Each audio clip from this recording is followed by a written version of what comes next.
This is the Nissan fan. Got it powered only by a 10 amp charger at the moment. It's a little too much load for it, so it won't run full speed, but you get the idea here. It's got a 4-wire connector to start with. This particular one's obviously black, gray, blue, and red. The red and blue are power, the gray and black are grounds. One power, one ground connected, you get low speed.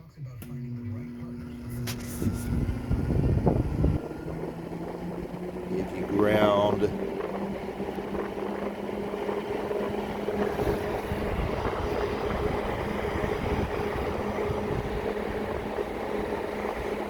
a second ground, you get medium speed. Sorry, it's a little difficult to do holding the camera. And if you power the second power, you get high speed.